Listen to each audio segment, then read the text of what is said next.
Welcome to the History Nerds United podcast. I'm your head nerd, Brendan. Thank you so much for being here. Author Simon Winchester returns to the podcast to talk about his new book, The Breath of the Gods. It's about the wind. It's about air. Now, I'm sure you're like, how can that possibly be interesting? I didn't know either, but Simon did it once again. I open up the book. I'm like, he's got me again. Riveted all the way through. And then, of course, getting to talk to him is just as interesting. Always have fun when he's on. So how about I just shut up? Let's hear from Simon. And here we are with author Simon Winchester, The Breath of the Gods, The History and Future of the Wind. Simon, thanks for coming back on. It's a very great pleasure. Thank you. Simon, I already mentioned this right before we hit record. The last time you were on the podcast, you mentioned I might do something on the wind. And I thought, this man is a mad scientist of an author. I've talked to enough authors that I know publishers can be very hard on what subject you want to write on. How on earth did you look at somebody and say, I'm writing about the wind, and they just went, okay. Have you just sold that many books that there's like, whatever he says, just let him go write it? It was, unlike any previous book, I think, a bit of a struggle. They reacted just as you suggested they would. I don't think so. Both my agent and I think my London publisher was quite sympathetic to the idea. I think I write a pretty good proposal. The proposal is pretty faithful to how the book turned out. I think it persuaded her, a very nice lady called Sarah Nelson, that in fact it was a worthy subject. I mean, it's not a book that works with an elevator pitch. You get into the editor and say, I've got this great idea to write a book about wind. Yes, okay, I'll just get off at this floor. Goodbye. Have lunch sometime. But sitting down and analysing what it's all about, it does turn out to be fascinating, and I hope, not just to me. So she went for it, the agent went for it. And it has to be said, just to give the fellow to whom I dedicate the book, who's called Tom Dyger, who indeed is a writer himself, when my agent came back from a meeting at which it was generally agreed, no, this is not a subject that we think is interesting enough, he read the proposal that she cast down, exasperated on the sofa, and he read it and said, this book has to be published. So it cleared that hurdle. Then the agent got more enthusiastic, and finally, and this all happened in about a week, she came on board. So in the end, she embraced it with great enthusiasm, but it took some doing. I think that's a great thing to hear for, especially new authors. It's a very hard industry that even you, who has sold so many books, will run into those roadblocks, and you have to kind of work around them. Although maybe it'll actually be discouraging to new authors that even Simon Winchester has to deal with this. No, I think what you have to do really is believe in your subject, believe you can make it interesting, but most important of all, write a good proposal. I mean, the proposal is hugely important with a book which might seem a little tentative at first. So sell it hard. So there's an aspect of PR and all of this in the early days. Anyway, I mean, you've read the book, so I won't ask you anything that'll embarrass yourself, but I think you think it probably works. It does, because I've read numerous of your previous books, right? Knowing what we know was kind of, I'm like, I don't know if you can pull all of this together. It's too big. And then I sat there and I went, okay, this is how he's doing it, which is basically pick a piece, pull it apart, pick a different piece, pull it apart. And I kind of wrote this in my review of this book as well. It's almost like you're inviting the reader to sit on the bench next to you, and let's just pontificate a little bit. And it might seem like we're just jumping around and things like that, but there is that final connective tissue of, we're talking about moving air. That's all it is. But guess what? All of these things have something to do with it. And that's why, for me, it works. And it's, of course, you've mentioned, it's just that little difficulty of, hold on, first pick up this book about the wind. Trust me, you're going to enjoy it. But I know when you first look at it, and you might be like, the wind, are we sure this is going to work? And yet it does. Here we are. Now, what made you think, because I mean, listen, you've talked about land. I'm assuming the next book is just going to be fire. But wind, what made you decide this is it? It was a piece in The Guardian, I think about 3 years ago, which reported the work of a researcher in, I think, Copenhagen, who said he was a statistician who had looked at the aspects of the wind in continental Europe since the beginning of the century or beginning of the millennium, and was able to show something that rather surprised him, and it certainly surprised me when I read it, that the average wind speed in continental Europe in the last 10 years or so, 12 years, had declined by a fairly significant amount. And yet we hear in the news that hurricanes are getting more intense, more numerous, typhoons, cyclones, but the average wind speed is declining. And indeed, they fairly soon thereafter came up with a term for this phenomenon, which is the great terrestrial stilling, that the Earth is becoming, in terms of its movement of air, more placid. And I thought, this is so counterintuitive, I must read a bit more about it. And there's a professor in northern Chicago who writes about the same sort of thing. And they did similar research in the Americas, and indeed, I think, in North Africa.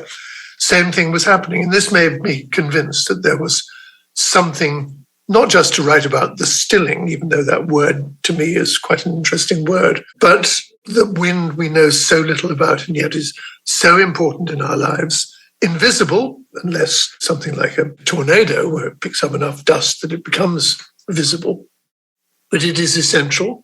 And, but for this apparent blip, it's eternal. Well, is it eternal? Is it always going to blow? Or are we going to end up like the moon and have no wind at all? So it struck me in that afternoon after reading the Guardian piece, one of the reasons why the Guardian is still, in my view, a very good newspaper, it seemed worth proposing a book. So I did a lot of reading. And there's one or two particular sort of classics. I read them and I just convinced myself. And then, to go back to your earlier question, it was convincing other people that this was a worthy subject. But it all started with a newspaper piece. You had a big aha moment for me very early on, and it nearly broke my brain in two, which is you go back to the earliest humans and what they must have thought the wind was, because of course they can't see it. They don't understand air or anything yet. I couldn't get it out of my head. An early human sitting there going, what the hell was that? Why is that moving over there? What's going on? And it is those little moments for me within your books where I'm like, oh, I'm about to lose an hour thinking about this. Is that what you were intending to do? Were you trying to distract me for an hour with my weird thoughts? I do apologize. I didn't think it was intentionality. I just sat there thinking, well, that must have been very, very odd. I mean, it's very odd to be a human being. A baby, I mean, he sees and she sees all these things that surround a child. Well, when you're an early hominid and you see these strange things, I mean, I'll give you another example, completely unrelated to this, although it's in an earlier book of mine. The first humans we assume now is Ethiopia, the Olduvai Gorge, all that. They generally initially move southwards, at least some of them do, and suddenly they come to this body of water. They can't see anything. They've been on land all along. They've never seen a massive body of water with waves and cliffs and all this. They've reached the Atlantic Ocean. They find a cave in which to shelter. And what do they then do, searching for food, obviously? I don't know whether they ventured into the water to get the fish, but what they do find in this cave are rock pools and oysters. And that old adage about it was a brave man who ate the first oyster. I mean, can you imagine walking all the way from Ethiopia, get to South Africa and think, oh, an oyster, that looks disgusting, or it looks edible, or maybe a little lemon juice, you know. All of these extraordinary human experiences encapsulated in his thoughts about wind. Can't see it, but suddenly all the trees have started to move. The grass is moving. I'm moving. No, it wasn't intentional to put it in the book, but I sort of shared in their surprise and thought, let me, however naive it may sound to the reader, let the reader share my feelings about it. Another piece very early on that I found so interesting is everyone knows Aristotle. They should know Aristotle. If they don't know Aristotle, they need to Google. But Aristotle had some really great insights, considering how little scientific instruments or things like that would have been around. He seemed to once again be way ahead of the curve in kind of figuring out wind, or at least pontificating about it. Can you talk a little bit about what he kind of keyed in on so far back? Yes, I mean, he got it right in its essence. I mean, wind occurs because you've got two things. You've got an atmosphere and you've got heat, a source of heat, in this case, the sun. And Aristotle was able to work out that when air is heated, it rises. I mean, you're aware that He was aware that water rises when it's heated up. Similarly with air, so now the air has moved upwards and there's therefore less air below the heated column. Cooler air, heavier air, rushes in, dribbles in, drizzles in to the gap, the vacuum-like area beneath the heated air, and moves into that space. The critical word, of course, being moves. Once the air moves, the movement of air is wind. It wouldn't be very fierce at that particular point, but it would be moving, and it would be because of flowing in to replace the air that had moved upward. Very simple, but of course no one had ever, I'm not saying nobody had thought of it, but no one had written it down. Even the Sumerians and the Chaldeans and so forth, where, quote, civilization really got underway, and who named it first. I mean, the first word for wind is indeed a Sumerian word, 5,000 years ago. Aristotle was much later. I mean, he was only, 2,500 years ago. But he got it. He knew why, and wrote in this massive tome, Meteorologica, his beliefs on why it happened. He's absolutely right. Right about so many things, rainbows and rain showers and gusts and so forth, all of it to be found in Meteorologica. Great, great man. And yes, you're quite right. The singular problem with Aristotle for me is whenever I read about any of his stuff, I just feel dumber because it's, as you just said, none of it is complicated. It's just he looks at it and he thinks through things and he goes, oh, I can infer this. And I sit here and I go, all these books I've read, I just wouldn't have just been like, there's something coming off that hot water. All right, I want some coffee or something. He makes you feel just a little bit dumb, and it's not his fault. I'm sure he was a very nice guy. Now, I would like to talk about, this is very early on when you point this out, both the US and USSR have major nuclear secrets leaked, using that term very specifically, because of the wind. Which one do you want to start with? Do you want to start with the USSR or the US nuclear secret that was leaked? Well, I think the USSR fascinates me. My wife and I, and this is really my wife's initiative, did a huge expedition around the United States about 10 years ago when we went to all 10 of the sites in which Japanese and Japanese Americans were incarcerated on the orders of FDR in 1942 to keep them out of circulation while the war was being fought. And a monstrous event. One of those concentration camps was in Wyoming. It's called Heart Mountain. And we were taking photographs. You can see there's basically a prairie, sagebrush, all the normal things, with this unusual shaped mountain in the background. And we were looking the night before. We were staying in Cody and drove over to the site, taking photographs when you could see the mountain in the background. Turned out the next morning, couldn't see a thing because the wind coming from the north had brought down smoke from one of the Canadian wildfires up near Fort McMurray, near the Athabasca oil sands. And it was a disaster up in Canada, and it had the peripheral and trivial cosmetic effects down in Wyoming. So that added to the mix of things I was interested in writing about, which was winds, even light winds, carry light particles such as make up smoke. Well, this has great relevance to, as it turns out, to the collapse of the Soviet Union, because one day in the spring of 1987, I think it was, and I remember this vividly, I was standing in my kitchen in my then home in Oxford in England. The BBC broke into its afternoon programming to say that in Sweden, scientists had suddenly noticed a spike of radioactive and dangerous radioactive material blanketing Sweden, and it fell to the ground and was detected by Geiger counters north of Stockholm. And they worked out where it was coming from because the winds that day were from the southeast. So you track it back, and it passes from Stockholm over the Baltic Sea, passing over Estonia, passing Lithuania, Latvia. No nuclear accidents, it seemed. There were no power stations, no nuclear testing sites. But then you get into the Ukraine, there must have been an event that produced, given the signature of the particulate matter that the wind was carrying, there must have been a pretty devastating nuclear accident somewhere in the Ukraine. And so they announced it.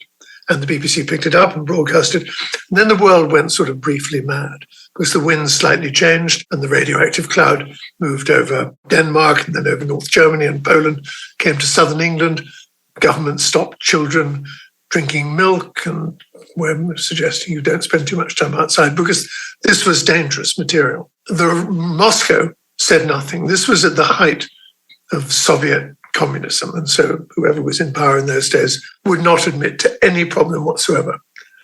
But then after 3 days of this, then they did start to admit things. And then uniquely, it had never happened before, Radio Moscow said there had been not a minor accident, but a disaster. And that was Chernobyl. Normally, the winds in that part of the world, in the Ukraine, are westerlies. They blow to the east. So in a normal Soviet day, an accident or a disaster or a catastrophe involving radioactivity in Ukraine, that material would have swept over the steppes into Siberia, would have ended up in somewhere like Kazakhstan. No one would need to be told about it. Radio Moscow would keep silent. The world would never know that this had happened.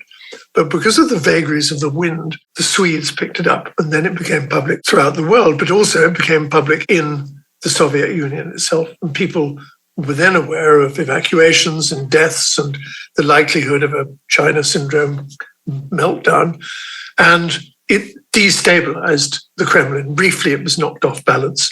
Gorbachev said later that the beginning of the end of the Soviet Union was the explosion, reactor number 4 at Chernobyl. So it can fairly be said that because of the vagaries of the wind, that it was blowing that day over Chernobyl, not from the west, but from the southeast, that led ultimately, 5 years later, because remember, the Soviet Union dissolved in 1991, so a mere 5 years after this disaster, it was the beginning of the end. So it shows, to me anyway, the importance, the political, the geopolitical importance of a fickle wind, which leaves the world in the situation it is today. Hugely important. Now, I want to jump back in time to another guy who makes me feel dumb on a regular basis. Were you shocked at how much Benjamin Franklin jumps into the story when you're looking at the wind? Did you expect maybe you'd see him once and that be it, or what'd you think? I don't think I thought I would see him quite as often as he did tend to turn up. But he was, once again, he was a great observer. I mean, he has one of the great intellects behind the early days of the United States. And he, first of all, pops up when I'm discussing the difference between onshore and offshore breezes. He is in a little ship heading back to the United States from England, where he's been working as a printer's apprentice. This is in the early years of the 18th century. And his little ship, leaving from port in the Isle of Wight in South England, is making its way westward to the Chesapeake ultimately. But it keeps being beaten back by winds in England. And he can make it maybe 30 miles, and then winds from the land beat him backwards, and the ship refuses to move. And it took him a week or 10 days before he finally said goodbye to Cornwall on his starboard side and picked up the appropriate winds and then wafts. It takes him a couple of months more to get into the Chesapeake Bay. But he's observing all this and wondering why. He's annoyed because he wants to get back to America quickly.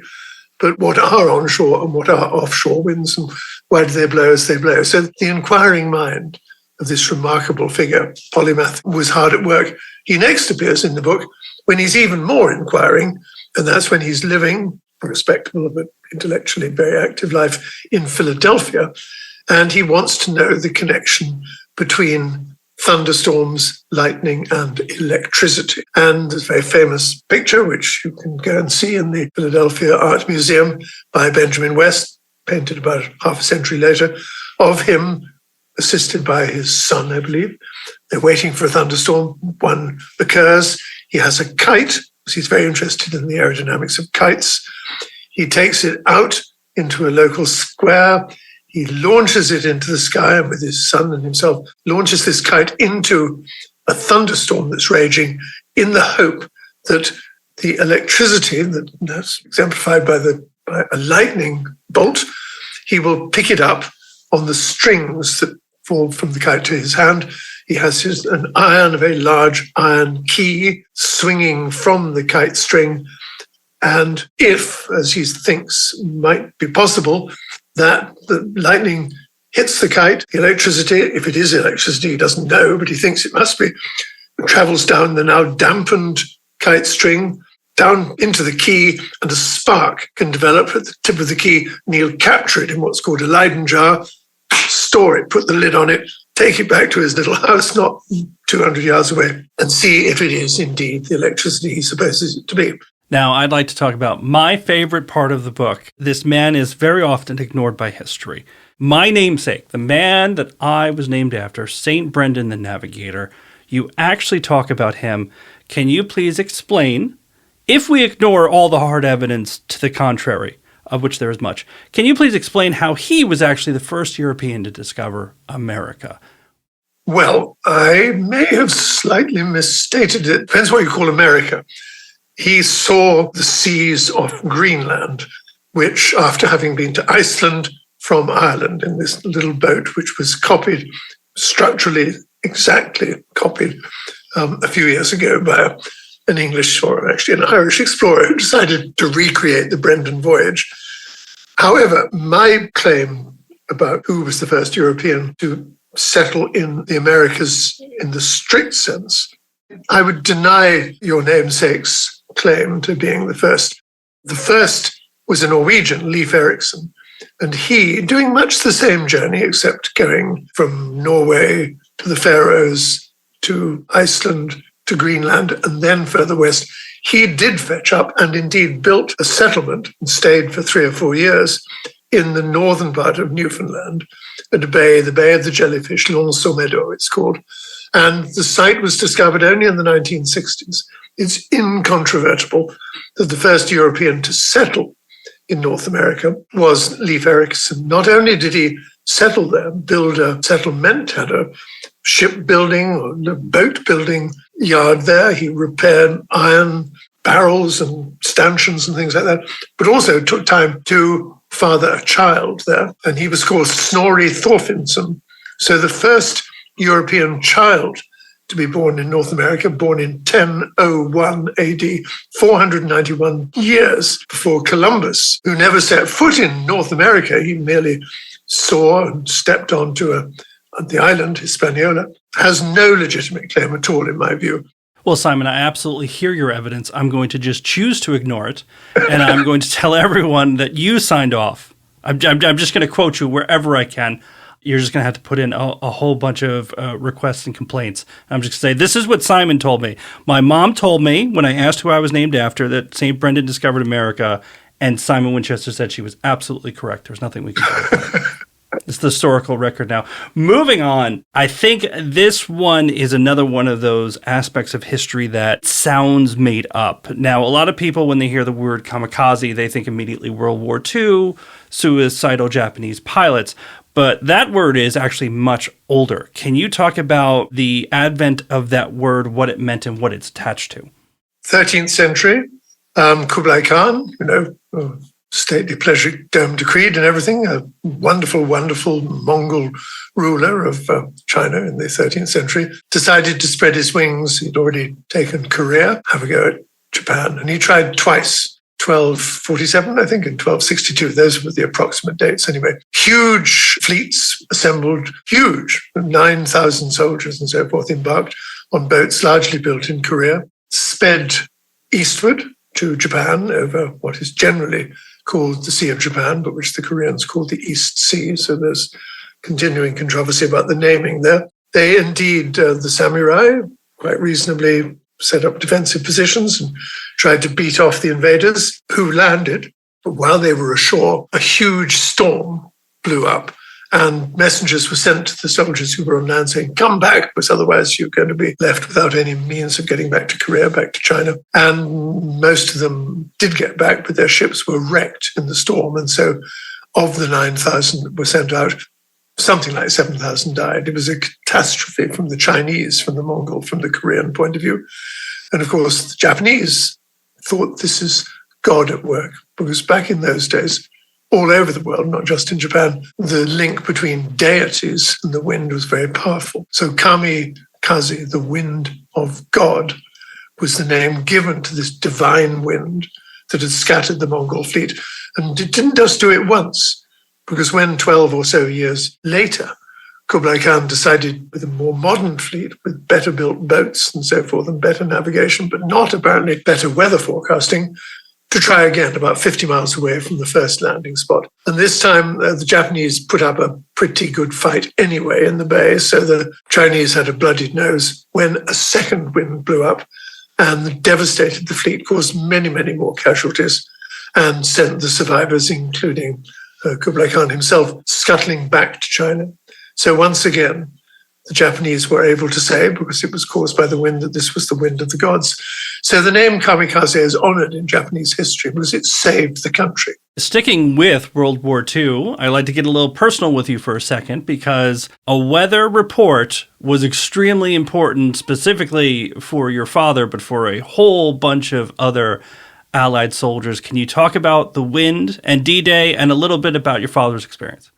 Yes, and this is really all down to a man called Walter Munk, who was originally Hungarian, I think. He was a scientist, mainly an oceanographer and a meteorologist, who worked at La Jolla in the Scripps Institute in Southern California. And he was fascinated by the association between weather, wind, and wave height.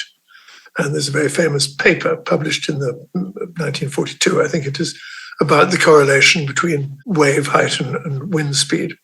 He was dimly aware of the impending invasion of Normandy by the Allied forces, turned out to be June 1944, and was called in initially informally to give advice to the planners of that huge naval and aerial invasion by the planners. They didn't want to give too much away, but he was, as it were, monitoring the situation. And the date chosen for the invasion of Normandy and the landing of all those soldiers on the beaches in northern Normandy was June the 5th, 1944. And you can imagine, my father was one of these people that were landed that day, coming in on a destroyer or a landing craft and anchoring offshore under withering gunfire from the Nazis' defenders on shore, getting into a landing craft with your full gear, your rifle and your backpack and your helmet and your heavy boots and your thick wool uniform, the landing craft edging closer and closer to the beach, the front door slamming down and you being told to get into the water, and you had no idea how deep it was. You may jump off the end and be 10 feet down, but their planning was fairly impeccable. It was usually about 4 or 5 feet. You'd get very wet. You'd probably, you'd be briefly totally submerged. You would gasp for air, and it would be a difficult slog up to the beach when you're dodging bullets.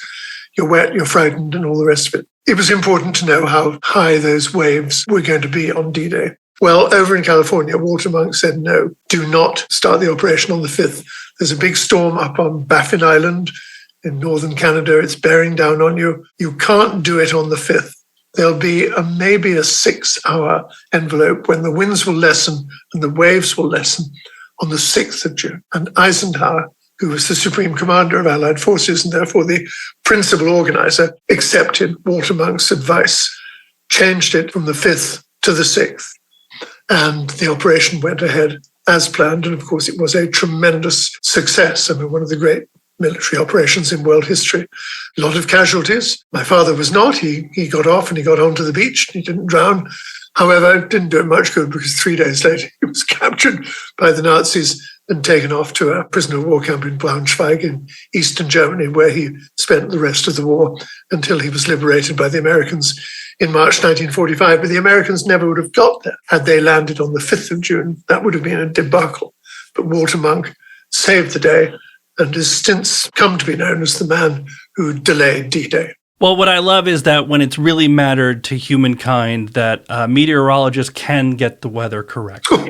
It seems like very often they don't anymore, but on D-Day it worked, so I guess we got to give them that one, right? Yes, although there's a spectacular one, which I do write about, when he spectacularly got it wrong. There was a very sort of congenial avuncular called Michael Fish, a television meteorologist in Britain, and on... It was in 1987, October, I think, the 21st or something. He did the lunchtime weather forecast, which has a map of Britain and all the isobars and so forth. And he said, good afternoon, everybody. Just had a telephone call from a lady, actually called her a woman, in Cornwall, who said she's heard that there's a hurricane on the way. Well, don't worry, there isn't. That famous word, don't worry, there isn't. Well, there was. Massive hurricane. I mean, a real extratropical, in other words, had nothing to do with the tropics, but it was a real copper-bottomed hurricane, and the amount of damage done in Britain, and a lot of deaths, of course, as well. He's now in his late 80s and still known as the man who gave the worst weather forecast in world history. Don't worry, there isn't. Don't worry, there isn't, but there was. If anybody, I think right now, looked at the book, they'd say, all right, well, you've got to talk about wind power and what's kind of the future of wind power, because I think it's another one of those topics that can get politically fraught depending on how you're looking at it. When you came to that part of this topic, wind power and what's the future of it, what was kind of your thoughts on it? Or were you just, I'm going to research and see what comes to me? Well, I had views. Sounds rather pompous, but I'm very much in support of wind power. I mean, why not use what nature gives us? Water falling down waterfalls, generate electricity from that. The sun shining down on us, why not, as we have the technology to turn light into electrical power, why not have some of that?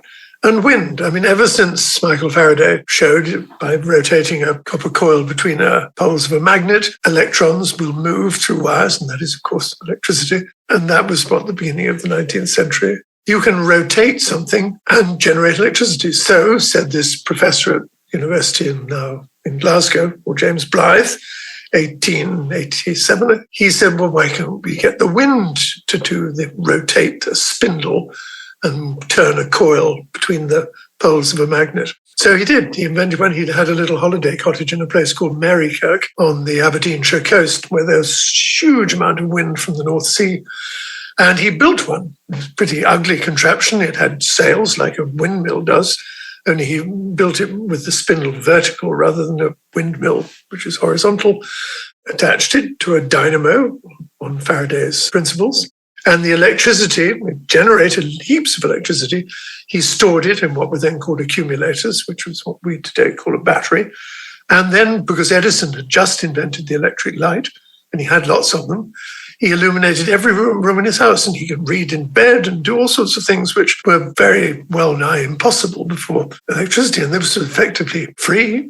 And he went down the street, and all the houses still exist, and he went down the street and he said, if I can give you bulbs if you don't have one, but I can give you electricity because my machine, which you see down in my garden, is producing so much electricity, it's too much for me alone. And it's interesting that they said there's no, thank you, we don't want your electricity, it's the work of the devil. What they meant was that we don't dislike electricity, but we do dislike it being generated by wind, because the obvious way to generate it is to boil water and make steam, and boil water using coal. When there were heaps and heaps of coal mines all around this area, the coal bosses leaned on them to say, this wind-generated electricity is no good, it's thought of the devil. And so it's an indication, which I sort of made quite a lot of in the book, that the lobby, the same lobby that is so powerfully antipathetic to wind-generating power today, the fossil fuel lobby, was hard at work in Scotland in the 1880s, just as hard and just as effective as the wind lobby, the anti-wind lobby is today. So there's nothing new under the sun, as it were. How do I feel generally? Well, I mean, there are lots of, the scale of these generators today is so massive. Yes, they're making a bit of noise. Yes, birds will fly into them unless, they've worked out now, quite simple, you paint one of the blades black and so the birds can see them. They have environmental effects, but not particularly signal effects compared to burning of coal and oil. So I'm thoroughly in favor of them, but I love the thought that the technology ran into opposition right from day one, and right from the same opposition that is so powerful today. Now, I want to do some magical thinking with you. It's not of the devil. This is just magical thinking. If I could send you back in time so you could interview any one person from your book for an hour, anybody that you wrote about in the book, who would it be? That is an interesting question. I think of all, I probably would, going back to our old friend Aristotle. I mean, he's hugely important. I'd be fascinated too with another subject that my wife directed me to, and that's the man, Pfizer, his name is, that's how it's pronounced, F-I-E-S-E-R, Louis, first name, who invented napalm. And napalm, it's a sticky, gooey, petrol-infused gel that causes terrible agony of anyone it touches when it's alight and can burn entire cities, and indeed was used to utterly destroy 67 Japanese cities during the war before the atomic bombs were used in August the 6th and 9th, 1945. And there's an interesting component to this terrible weapon insofar as it made mass slaughter economical. And I would like to talk to Pfizer about how he justifies this. And the figure that one should remember, I think, how much did it cost to destroy, just taking one of those two early cities, Hiroshima and Nagasaki, how much did it cost to destroy Hiroshima with one plutonium-based bomb, which had taken an immense amount of time and intellectual energy to create? You would say that cost amortizing everything, $13.5 billion to destroy Hiroshima. To destroy Tokyo by this other weapon, napalm, and it was utterly, completely destroyed, and many more casualties. If you add up the cost of all the napalm that was on the 350 B-29s that took part in that raid in March 1945, Operation Meeting House, this very sort of anodyne name, Meeting House, killed 110,000 people, destroyed Tokyo utterly. Total cost, $83,000. It's extraordinary. And the reason for the destruction was, and the reason I'm particularly interested, is that over huge forest fires or over huge volcanic eruptions, great clouds build up in the sky. They have a name, cumulonimbus flammogenitus. They cause winds to be generated at ground level. And you see them in these huge forest fires, and you do also see them over big volcanoes. Turns out, and no one knew that it was going to happen, napalm generates its own fires, which perpetuates, amplifies the destruction they're already causing. And that's why it is so inexpensive and easy, terrible using a word like that, easy to destroy using napalm. A city that's made of houses built of wood and paper, of course, back in those days, compared to the immense cost of dropping an atom bomb. Well, that's really heavy, so I want to go completely the opposite way. Go something a little bit lighter. You talked about your genius wife setting up this amazing trip. I just want to ask, which stop across the U.S. was your favorite? Because you talked about this on the last episode, talked about this in the book. You are an American citizen, came on over to this side of things. You take this trip, and you can define favorite as, I learned the most, it looked the prettiest. What was your favorite stop on your trip? That's a very interesting question, because the camps, there are 2 in Arkansas, 2 in Arizona, 2 in California, 1 each in Wyoming, Utah, Idaho, and Colorado. Well, I've already talked a wee bit about Wyoming and the camp there at Heart Mountain. I think, given the controversy that has erupted in it since, and given all sorts of aspects of, for instance, the tumbleweed story, which is something we've not talked about, I find the camp in southern central Utah, which is called Topaz. There are so many stories associated with that, and so many more general wind-related questions that appear in the story of the state of Utah, that I would say, even though it's a bleak and miserable place, once again, a sagebrush-dominated desert with the Rocky Mountains in the far west, the stories of that camp that briefly was the second most populous city in the state of Utah, and it had 18,000 people, Japanese Americans, living there from 1942 until 1945. I find that the most compelling and interesting and rich story. And Setsuko, this is my wife, and I are planning to do a book on the 10 camps themselves and the extraordinary stories that come from them, not least people like George Takei, the Star Wars chap who was there. It remains, to me, the most interesting part of that trip. All right, so you're going to come back on the podcast for that one. Your wife is going to have to be on with you. We're going to have to make it a 2-for-1. She'd happily be on, yes. Perfect. One question I like to ask nowadays is, to write a book, you have to do all sorts of research. Do you have time yourself to just read nonfiction or history for fun? Is there go-to authors that you're like, oh, this author has a new book out, I have to read it? Or is there any, of your friends that have books coming out and you want to give them a plug right now? Yes, I think I do. Sarah Wheeler, who's a British writer and an old friend of mine, and we share more than just our initials, has come out with what I believe is the definitive book, which comes out in April, I think, on the person who effectively made me become a writer. And that person was initially, when he I wouldn't say made me a writer, but urged me to become a writer, was James Morris. And in 1974, James transitioned to what she later became called, which was Jan Morris. And Jan, immensely complicated life. And Sarah's book, which is called Jan Morris, A Life, will completely change. It's changed my view of Jan. And I won't say a great deal more than that. I think it's an important book in literary history. And for me, personally, a very important book.